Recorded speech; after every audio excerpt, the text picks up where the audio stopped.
Guys, welcome back to our YouTube channel. My name is Adejoke and it's a girl. My name is Teni. Welcome back. Good to see you all. Welcome. So, the topic that we're going to be talking about today is how to get funding as an international student in the United States. So, like we already mentioned before, we came as students to the US and we wanted to be able to show you guys ways and opportunities that you might be interested in, so that way when you want to come study in the US or even in another country, be able to at least get that burden of paying tuition. At least it to be lesser than what it would normally be if you were to come and then pay the full thing. Because let's be honest, nobody has the money to spend tens of thousands of dollars in tuition. I mean, think about it, even American citizens, they literally have to take loans to be able to pay for college here. So how much more someone from another country, So it's just hard. So I came to the US as an undergrad. Joke came as a graduate student. So I'm just gonna talk about my own experiences and perspective as an undergrad student and how I was able to at least, support towards paying my tuition, because I won't lie, it was hard, yeah, but at the end of the day we got through it. So while I'm not be able to tell you like 100% how to get like full funding, because even myself I didn't get 100% full funding, but I can tell you ways to at least lessen the tuition burden.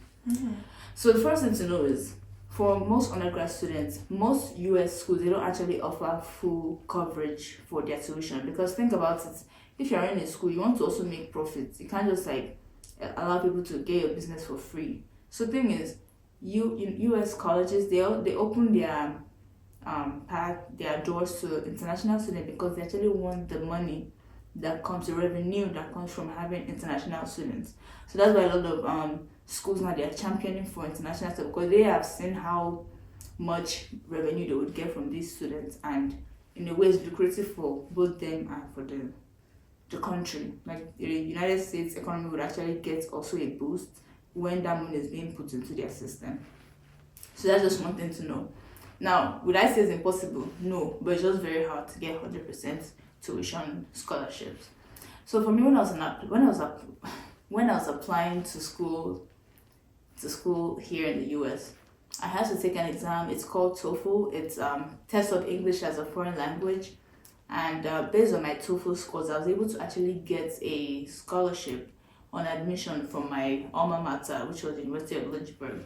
So they offered me about 17,000 for just like admission scholarship. So automatically, when you get admitted, based on your SAT scores and your other exam scores, how well you did in high school, they just automatically award you with it. So it's like a scholarship award. So I would say like 99% of the students got some form of financial aid from the school. So even international students also got financial aid. But it also depends on how well you did. Since I did school in the US, I didn't do high school here, they had to go based on what my WAEC results was, and also what my TOEFL score was. So WAEC is the national exam that we take after our high school. It's kind of like our SATs basically. So I took that, and then based on how well I did, I was able to get like a high amount. But it didn't fully cover everything. I probably got like maybe 50% coverage for my tuition. So that was just what I was able to get covered. Then another way that you can get funding is by actually applying for other scholarships. So some schools will offer like essay scholarships or music scholarships. So I know for me, I had to write an essay to get like an additional 3,000. Like the way I was writing essay, you would think I was Chinua Achebe. I was writing. You write essay, write story of your life to just get like maybe $2,000 or two. But like by the time you add those little money, at least it will be something. It's better than nothing. So 3,000 from here, 2,000 from here, everything just put together, just kind of helped a little bit. Another way too, like that, this one was actually from my mom. My mom made me go to our financial aid office after I was already in the school. I've already done a semester. She was like, "But you did well, my GPA." I'm not trying to brag, but my GPA was like 3.9 something. So she was like, "Go and meet them, like ask them to give you something." I was like, "I don't know about that." Funny enough, I went to meet them and they actually gave me an extra $1,000 just based on asking. So the thing is, if you don't actually ask, they will not give you anything. So they said, "Oh yeah, we have some other random they just added something, just extra. So it's like you actually have to like push for it. If you don't, they will not give it to you. And just to add a little something there, in America, I've noticed that if you don't open your mouth, opportunities will literally pass you by. Yes. Opportunity to make money, to get discount will pass you by. Pass you by. I've literally gone to stores and said, "Oh, I'm a nurse. Do you have a nursing discount?" And I'm like, "Okay, we'll give you something." My job will be like, "Okay, I'll give you something," and they'll give me something. Yeah. So if you don't open your mouth in this country, the opportunities will pass you by. Exactly. Like literally, we went bowling one time. She asked for a discount. They gave it to her. So you have to literally like ask for things. If not, they won't give. So my financial aid, they actually were able to get me to at least get an extra 1,000. Another way is also if you have a talent, if you are good in athletics or music. I mean, my school they offered a music scholarship. You just have to audition. To be honest, I didn't apply for that one because I wasn't even confident in my abilities to sing, and I don't play an instrument, so I don't want to go and also. I think for the audition, you have to actually be on campus. But I was in Nigeria at the point when I was applying for this course, so there was no way for me to actually travel, apply for it, and then come back. So I think that was it. But some schools, they will let you apply, maybe you can submit a video, or if you can play an instrument, you can play a sport. And actually, we even have a friend, he got like a full ride scholarship from Kenya. He's a marathon runner, like long distance runner. So that's like one of their major sports. I also plays basketball too and got full ride to come here. So if you have a talent that you can harness, this is an opportunity for you. And funny enough, for my nursing degree, I actually got a scholarship for music. Okay. I auditioned and I can't sing nothing. Forget it. When it comes to singing, I'm like, but I remember when you told me that, I couldn't, I'm not into writing. I write, but it has to be something emotional, sweet writing, all those, mushy stuff. If it's something that is too serious, forget it. I don't do it. I mean, I don't have time for those kind of things. But if it's mushy, because I pour my emotions, I know how to put those things down. So I opted for the music one. That was my last final bus stop for the nursing. And so I was like, okay. So I was drinking warm water. I will put warm water on the gym. I almost want a banana. I think I did not joke. Mariah Carey, don't do past. So on the day of my audition, I was literally drinking water. And so good for me. It was during COVID, so I did my audition on Zoom. Oh, nice. Okay. But then, the funny thing was, I actually did. They were asked you to do a Nigerian song, a song in your tribal language, and then an American song. I had to go and do this ad song safe. This you're broken down and tired. And wow, you have. I really hate it. But the good thing was, so they score you for different sections. So for me, I got the highest in confidence. I got 5/5. So that was what boosted my score, because even with the nonsense I was singing the nonsense with confidence. Even and they'll be like, it's like so. And I can express myself. So we will do Nigeria. I was doing everything. They were like, we'll give you 5. But they were not like 5. When I was speaking the one in Yoruba language, I was not flexible because they don't know what I was doing. But good thing I had 5/5. So that allowed me to actually get an institution. And you know what that means for you to get an institution out of state? If you see the difference between out of state and in-state, whenever you get institution, you'll be grateful. So that was that took 50% off my tuition. 50% off my tuition for nursing school. That was good. Yeah. So if anything, to be honest, don't disqualify me. I feel like I should apply for that music, but me, I was just like, the logistics of being able to come on camera, and I didn't know there was an option to submit a video or do it over Zoom. So if you see any scholarship, just apply. Whether you have just apply for it, but if you don't get it, but at least you made yourself to just you just put an effort in. So that's the main thing. And also, it doesn't have to be just through your school. There's some foundations that might offer scholarships to international students, but the thing is, a lot of these loans and scholarships here, they're mostly for US citizens or permanent residents. So if you're an international student, that one might disqualify you. But there are also other scholarships. There's this website, is it called nichescholarships.com? If you Google stuff, so you don't Google scholarships. The thing is, you write essay. You go write essay. I applied for so many scholarships. I wrote essay, wrote everything. And that was the most discouraging part for me when I was just I didn't have the time to sit down writing essays. It's a lot. Yeah, applying scholarships is like a full-time job. Because it's not just you, there are a lot of people that are applying, so you don't want to submit rubbish. The only time I wrote an essay and I got money was in my graduate program, and I wrote one thing about women, of course, now women, we guys fight for women, so women empowerment. Another thing is what was the other one I was going to say? But yeah, even applying for all these honor societies, some of them they have their own scholarships. So that one you should be qualified for that one, because it's about being a member. So if you're a member of any of this Phi Eta Sigma, fight. Not the brick. This is Honor Society now. So What some is of them they offer they actually offer their own scholarship for those societies. So you could probably see if you're a member, apply for those. Especially if you're going to be going to grad school, those usually they offer scholarships too. So I'm trying to think. Oh, and also another way to offset your the funds you're going to be paying is by being a resident assistant. So I know not all schools, but most schools they actually cover your accommodation if you're a resident assistant. So a resident assistant is someone that lives on campus with the students, and they kind of act as like a leader. They just guide the students, make sure that they are following the rules, the policies of the school, and also they act as a resource basically to the students. So I was a resident assistant. While my school doesn't offer free accommodation for RAs, they do offset some of the money. Like they'll waive like a fee. There's usually a fee they give you if you are living by yourself. So I was able to at least live by myself without paying any extra money. Some schools they'll even give you like free accommodation. So if your school offers that, take advantage of that. I know it can be kind of annoying to live in a dorm for all your university. Somebody wants to live off campus, but you just have to think about what will help you actually achieve your goal here, which is to get an education. So, and if you have a skill, if you know how to braid, you know how to cook, that could be something that you could also at least do, as long as you're doing it on campus though, because the US actually has a law about working off campus, and you can't do more than I think 20 hours during the semester or 40 hours during summer.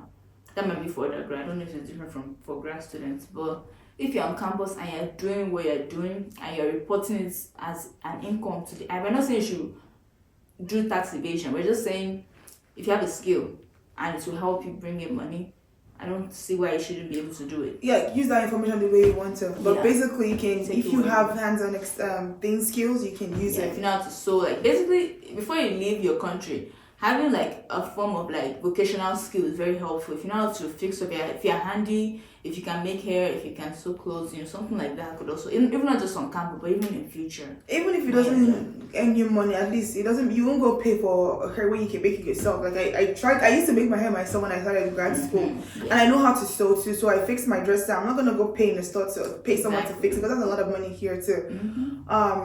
So just to add a little bit to that part where you said to always go and ask for money, even if your grades is not good. Like there are a lot of opportunities that they only when you come to them they give it to you. I know in my school, the one I graduated from, like you can actually get money from financial aid. You can get up to 2,000, 3,000 if you tell them that you are financially handicapped at the moment. But technically you shouldn't be, because you should have the money for your schooling before you come here. Exactly. But in case you fall in that situation, or you can go and ask them for the money.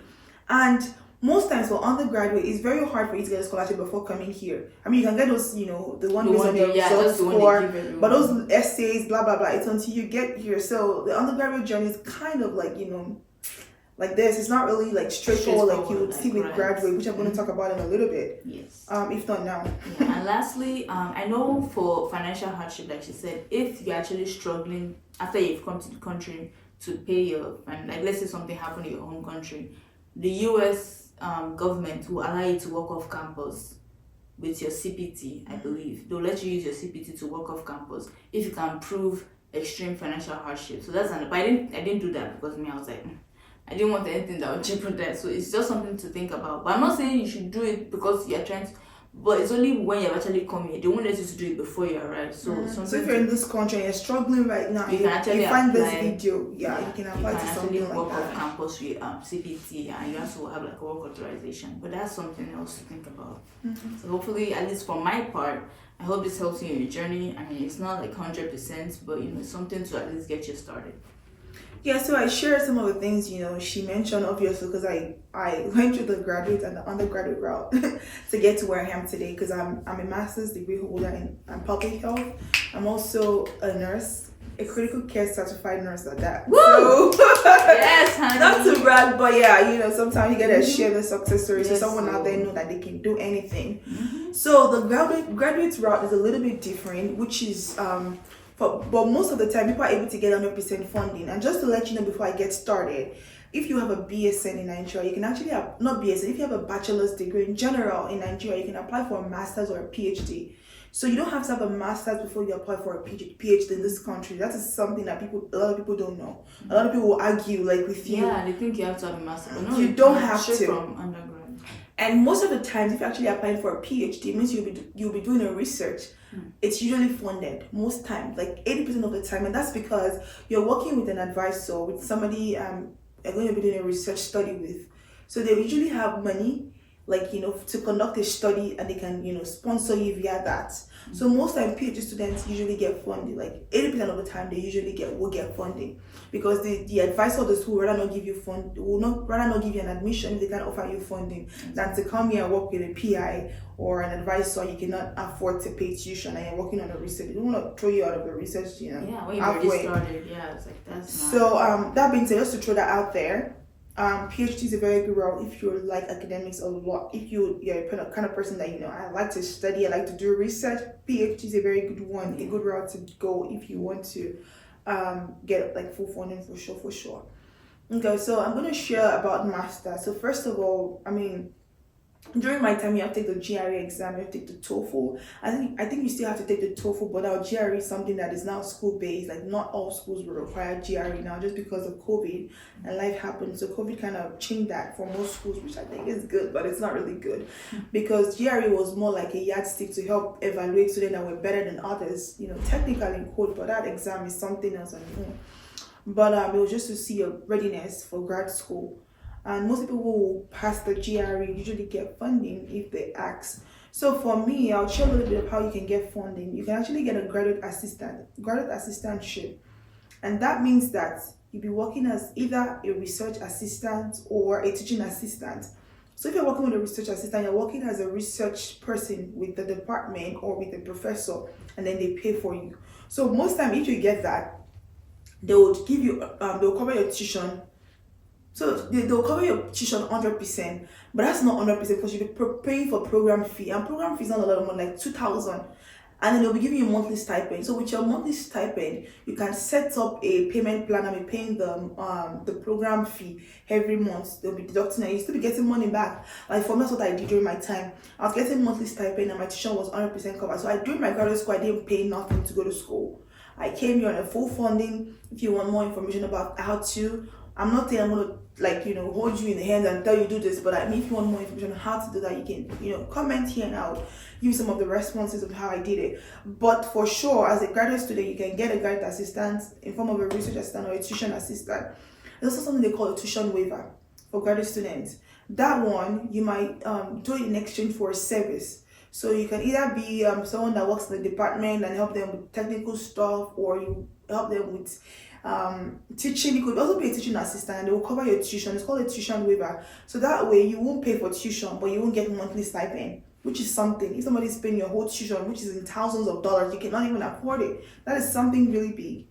So that opportunity is there. How do you get those opportunities? First of all, you need to have a good profile in general, overall. And when I mean your profile, your CGPA from school, your statement of purpose is making sense. You're pointing at things that need to be pointed at, like showcasing what you have and what you have to offer them.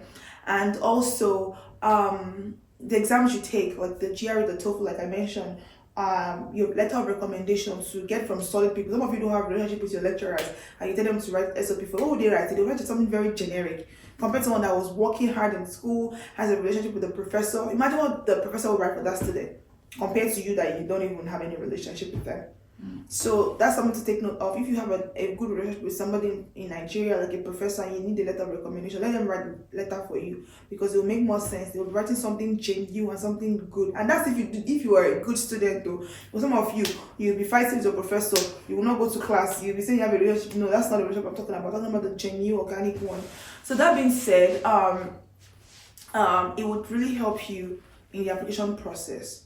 So that's the side. Another way you can also get funding is, a lot of my friends have done this, it has really helped them. When you get to the United States, which is not a safe option, because you can be stranded, just to put that out there.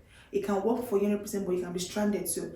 I've had people without funding come to the country, and I've either gone with them to different departments to speak with the directors, like the chair of the department, to ask for funding, like physically. That happened, and I've seen like a couple of my friends get funding from that. just going into a professor's office and be like, oh, do you have a GA? I can work for you, some of my skills, submit your resume, and they will call you for an interview or just give you the offer. I've seen that work with people. But that's not really safe, because if that doesn't happen and you cannot pay a tuition, that's a problem. Or can you email them prior? You can email them prior to, but they won't trust someone that they've not seen if you're not in that department most times. Except you have a skills that they need. But most of the time, if you're not able to get it before you come, like you will get it here. Some of them, people can get funny when they get here. Things happen to people, life happens, and they can afford something, and then when they get here, they cannot. And even if you have the money to pay, if you come here, you can still get funding. Why would I want to pay the money? Exactly. I might have money to pay for my tuition, but when I get here and I see an opportunity for funding, why would I want to spend thousands of dollars when I can get it for a service like I'm good at? So think about that. You can either get a graduate assistantship in form of a tuition assistantship, or a research assistantship, or a tuition waiver. And that involves, rendering your service in return for something, because if you're not working or doing anything for them, you cannot get it. I mean, you have to offer your service, and of course, you have to work 20 hours a week. That's the same thing for grad student. Even when you have a graduate assistantship, you have to work 20 hours a week. That's the cap. You can't work above, except in the summer. But most times you cannot work more than 20 hours. Some of you that will think that, okay, when I come to America, I'll be able to work on campus and pay my tuition now. You cannot. That work you're working cannot even pay your tuition. Minimum wage, if you are working without the graduate, if you're just doing regular campus jobs, it's basically minimum wage. And that's not even enough to buy textbooks in some cases. So I advise you, once you submit an application to a school and you get admission, if I were you, I'll start emailing people in that department I'm going to, that their research or something they're doing aligns with my goal. And even if it does not, you can try to find a way that to align, right? And then you email them and tell them you would like to work with them. And actually they have a research position, and then they will tell you either yes or no. I used to tell people things, nobody's gonna kill you or put a gun on your head. The last thing they will tell you is that a yes or a no? So it's better to try than not to try at all. Your destiny sometimes is in your hands, actually. So I tell my friends, talk. If that's my strength, I think that's my strength. But I open my mouth when I need to open my mouth. The violent take it by force. Take it by force, yeah. So you email them, and if your department is not working, you don't have it, because some department they don't have funding, and there's nothing you can do. You're not kill them. You go to other department. Don't say because I'm trying to do public health, I cannot go to engineering. I've seen people that's work for them. They go to engineering, they get funding there, because you can be useful in one way or the other. If it's just to stay and supervise students, you don't have to know what they're doing before you can supervise them. Meaning staying in the lab with them and locking the door, because they won't put that in the head of a graduate. I'm serious. That's the kind of assistantship. Wow. For real. Basic stage. Stay in the lab, make sure they're following the rules and regulation of the labs. They're not breaking the rules. And and there's library assistantship. Librarian people work in the library, just staying there helping answer questions. That's as simple as somebody's GA. Why mine was kind of a real research, because I was going collecting samples, working with instruments in the lab. Some people have it chill, they just sit down in the library and answer questions, or sometimes help to arrange the library books. But so, and you can also teach, all these tutors, teaching it's something too. So, but I think the best and the safest option is to either go the PhD route and get a full funding, or go the master's route and try to apply for a graduate assistantship and get it. But the possibility is there. I know majority of my friends that came here to school actually got funding. 90% of my friends who came to school in the 95%, what am I saying, 99% actually got full funding to come and do masters. I used to say this thing jokingly, not to kind of hurt anyone's feelings, but if you are coming to do masters in this country, actually you should not be paying for it. Nigerians are very skilled. We're very intelligent people. We have skills that we can offer. If it's in tech, tell me, tech, research, we're born researchers. So don't let anything hold you back from speaking up. Speaking up is the first stage, and clean your resume. Don't go and be bringing resume that there's nothing there. Clean your resume. It's CV. You're even using CV, not resume. Clean it up. Let it look great. And submit that thing. Be bold and be courageous. Yes. And you will get it. You will get it. Sure will. And if you're watching this video right now in undergraduate in Nigeria, make sure you work with your GPA. Make sure your GPA is solid. You're not be coming with a GPA of 2.2. Why shall I tire because you explain why you got 2.2, why you think you can do it now. But to avoid the urge to shalaye or shalaye, just get it done. Like, it costs you nothing. I know some people are struggling with things in their lives right now. Maybe they have to cater for their educations back in the day. They don't have any family. They are working so hard. But if it's the last thing you do for yourself, just make sure that the foundation you are building for yourself is solid. Exactly. Because without the foundation, you can run. Even when you get here, you can walk. You can run. Yeah. Like, as you are building good grades, just know that it's for your future. I know people always say, you want to study, but it's gonna help in the future, because I know people say grades might not matter, but it matters in the case of getting funding, it matters in the case of getting opportunities, getting your foot in the door. So just being able to at least access those opportunities, I would say it's worth it. Trying to boost your GPA, trying to get as much grades. People always say, oh, sis get degrees. Yeah, they get degrees, but do they get funding? So that's just something to think about. I hope this video helps someone. And like Jay said, as Adejoke said, if you have any further questions, just leave a comment below, and we can probably work with you on how, we don't want to go too in depth. We don't want to make this video too long, so we can't really go in depth as much as we want. But you can always reach out to us on Instagram, leave a comment somewhere, and we'll come, help you, educate you on steps that you can actually take, active steps. I hope this helps you. And like I said, FYI guys, I am Adejoke now. J is gonna be something of the past, because my name is my identity. I want to hold on to that. I want to be called my name and called boldly with my name, because our names in Yoruba language mean something. So I want it to mean what it means. So thank you for your understanding. Yes. J signing out and Adejoke in. Yes. Alright guys, I hope you learned something. Thank you for watching. Please share, like, and subscribe. Thank you. Bye guys. Hopefully you get funding for your endeavors. We hope so. The opportunities are endless. So go get it.